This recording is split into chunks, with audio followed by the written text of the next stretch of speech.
ने अभय को देखा तो वो भी दरवाजे पर चली आई। रिया का सरप्राइज देखकर अभय को जोर का झटका लगा।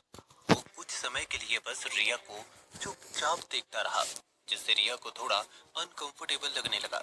लेकिन उसने उल्टा एटीट्यूड दिखाते हुए पूछा, तुम्हें क्या लगा था मैं तुम्हारे साथ? शक्ल देखी है अपनी?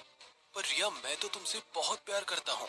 मुझे तुम जैसे गरीब फटीचर से कोई प्यार नहीं चाहिए, समझे? मेरे नए पति ने शादी से पहले ही मुझे एक नई स्पोर्ट्स कार, एक बंगला और काफी पैसा गिफ्ट किया, और तुम ये ये सस्ता सा गजरा लाए हो। बाय बाय मिस्टर अभय, मैंने अपने डैडी से किया हुआ वादा पूरा कर दिया। अब मुझे ये अपनी गंदी मैली शक्ल कभी मत दिखाना। अभय को अपने कानों पर विश्वास नहीं हुआ। वो गजरा वहीं उसके हाथों से निकल कर गिर गया। 3 साल से वो रिया, उसकी माँ और उसकी बहन की देखरेख कर रहा था। गरीबी में भी उनको खाना खिला रहा था, और आज एक ही झटके में उसकी दुनिया ही उजड़ गई थी। वो वहीं खड़े खड़े सुन्न हो चुका था। तभी वहां खड़ी रेणुका ने अभय को धक्का देते हुए कहा, रिया, ये हमारे फैमिली फंक्शन में इनवाइटेड नहीं है। बेटा, तुम अंदर जाओ, सूर्य तुम्हारा इंतजार कर रहा होगा। और तुम कान खोलकर सुन लो अभय, आज से तुम्हारा और मेरा रिश्ता नहीं है, और ना ही रिया का। जाओ, जो उखाड़ना है उखाड़ लो। रेणुका के मुंह से ये बात सुन अभय के पैरों तले जमीन खिसक गई। एक पल में उसका घर, उसकी शादी और उसका सम्मान सब कुछ छीन लिया गया था।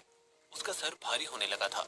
उसने जब अपना सर पकड़ा तो उसे याद आया कि 3 साल पहले जो उसे घाव मिला था। वो कहना तो बहुत कुछ चाहता था, लेकिन हमेशा की तरह वो चुपचाप ही रहा और वहां से उल्टे पांव वापस जाने लगा। रेणुका ने भी उस कचरे को कुचलने के बाद दरवाजा बंद कर दिया। अभय आंखों में आंसू लिए उस सुनसान सड़क पर धीमे धीमे कदमों से आवारा की तरह घूम रहा था। उसे समझ नहीं आ रहा था कि अब वो अपनी जिंदगी में क्या करेगा। वो ये सब सोचता हुआ अपना सिर झुका के चल ही रहा था कि तभी उसका हाथ उस काले कपड़े वाली लड़की ने पकड़ा और उसे अंधेरे में खींचा और उसे दीवार के सहारे चिपका दिया। अभय इतना शौक में था कि इस बार उसने अपना आपा खो दिया। तुम यहाँ फिर से सुबह से पीछे पड़ी हुई हो? क्या बिगाड़ा है मैंने तुम्हारा? ये सब करने के लिए तुम्हें कोई और लड़का नहीं मिल रहा क्या? अभय, तुम तो बच्चों की तरह बिहेव कर रहे हो। घबराओ मत, मैं ऐसा वैसा कुछ नहीं करने वाली थी तुम्हारे साथ। उस लड़की की बात सुन अभय थोड़ा कंफ्यूज हो गया। उसने अपना गुस्सा शांत किया और सीधा बोला, मैं तुम्हें कह चुका हूँ कि मुझे तुम्हारे साथ कहीं नहीं आना, और ना मुझे अपना अतीत जानने में कोई दिलचस्पी है। मैं जो हूँ वो ठीक हूँ। उस लड़की को अभय से इसी जवाब की उम्मीद थी, लेकिन उसके दिमाग में ये बात चल रही थी कि अगर अभय उसके साथ चलने को तैयार हो जाता है तो वो ना सिर्फ लड़की के लिए बल्कि अभय के लिए भी अच्छा होगा। देखो अभय, मैं जानती हूँ कि तुम्हें इन 3 सालों से पहले जो भी हुआ वो कुछ याद नहीं, पर मेरा यकीन करो, मैं तुम्हारी मदद करना चाहती हूँ। सिर्फ तुम्हें ही नहीं, इस दुनिया को भी पुराना वाला अभय वापस देना चाहती हूँ। लेकिन एक बार मेरी बात सुन के तो देखो। पिछली मुलाकातों में भी वो अनजान लड़की अभय से ऐसे ही बात कर रही थी, जैसे वो उसकी कोई बेहद करीबी हो, और इसी वजह से अभय को लग रहा था कि शायद इस लड़की के इंटेंशन कुछ ठीक नहीं थी। आज भी जो उसने किया, अभय उसको देखकर हक्का पक्का रह गया था। लेकिन आज उसकी मुलाकात इस लड़की से ऐसे हालातों में हुई थी कि उसका सब कुछ उजड़ चुका था। वो कहीं का नहीं रहा था। उसके मन में पहले ही दर्द की लहरें उठ रही थी।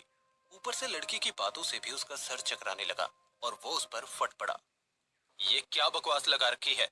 पुराना अभय, पुराना अभय। मैं खुद नहीं जानना चाहता कि मैं कौन हूँ, कहाँ से आया हूँ, और भरोसे का तो नाम भी मत लेना। आज जो मेरे साथ हुआ है उसकी वजह से मुझे कुछ भी जानने में कोई दिलचस्पी नहीं है।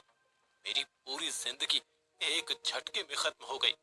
जिस इंसान को मैंने अपना सब कुछ दिया, जी तोड़ मेहनत की, भूखे प्यासे दिन गुजारे, आज उसी ने एक अमीर सादे के लिए मुझे छोड़ दिया। तुम मेरा दुख समझ नहीं सकती तो उसे और मत बढ़ाओ। मुझे माफ करो और अकेला छोड़ दो। मैं तुम्हारे आगे हाथ जोड़ता हूँ। चली जाओ यहाँ से, जाओ। उस लड़की को यकीन नहीं हो रहा था कि अभय उस पर ऐसे चिल्ला रहा था। जिस अभय को वो जानती थी, वो उस पर चिल्लाना तो छोड़ो, कभी आंख भी नहीं दिखाता था। मैं जानती हूँ अभय, तुम्हें कुछ याद नहीं, इसीलिए तुम जितना भी चिल्लाओ मैं ना बुरा मानूंगी और ना पीछे हटूंगी।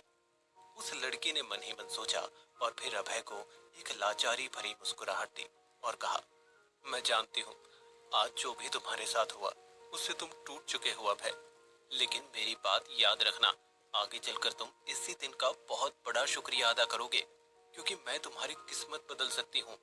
अभी के लिए मैं चलती हूँ, फिर मुलाकात होगी। इतना कहकर वो लड़की वहां से निकल गई। अभय उसे अंधेरे में गायब होते देख रहा था। वो कौन थी, उसका नाम क्या था, इस बात की उसे कोई परवाह नहीं थी, क्योंकि उसका दिमाग तो सिर्फ एक ही बात पर अटका हुआ था, ये लड़की मेरी किस्मत कैसे बदल सकती है, और मेरी ही क्यों? आखिर हूँ कौन मैं? क्या हुआ था मेरे साथ इतने साल पहले? अगर ये सच बोल रही है तो ये क्यों मेरी मदद करना चाहती है? इन सब सवालों में खोया अभय उसी दिशा में देखते जा रहा था जिस दिशा में वो लड़की गई थी। एक दिन में वो बेघर हो गया, उसकी पत्नी उसे पैसों के लिए छोड़ देगी, ये सब तो उसने पूरे से पूरे सपने में भी नहीं सोचा था। वो इन्हीं ख्यालों में खोया हुआ चले जा रहा था। थोड़ी देर में वो मनोज के दरवाजे पर खड़ा था। अरे अभय, तुम यहाँ इतनी रात गए? सब ठीक है ना? अभय को इतनी रात अपने घर आया देख मनोज को हल्का सा झटका लगा, लेकिन अभय का उतरा हुआ चेहरा देख मनोज समझ गया था कि कुछ तो गड़बड़ है, और उसने बिना देरी करते हुए अभय को अंदर बुला लिया। एक छोटा सा घर जहाँ की दीवार जगह जगह से सिली हुई थी, कहीं पेंट था और कहीं सादी ईंटें लगी थी। एक इंसान के रहने के लिए वो घर काफी था। क्या पियोगे, चाय या फिर कुछ ठंडा? आज ना चाय का मूड है और ना ही ठंडे का।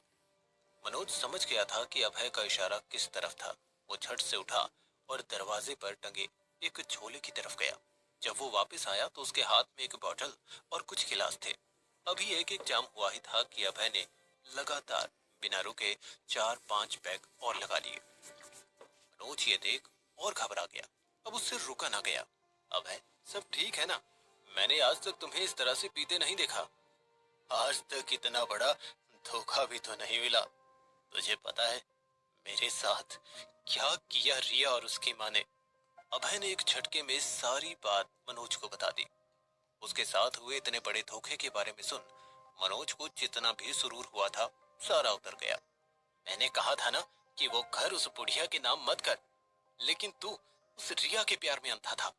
इतना कहते ही मनोज रुक गया, क्योंकि उसे पता था अभय जल्दी से अपने मन की बात किसी को नहीं बताता था, और अगर वो इस समय उसी की गलती निकालेगा तो अभय फिर से अपने मन में ही घुटता रहेगा।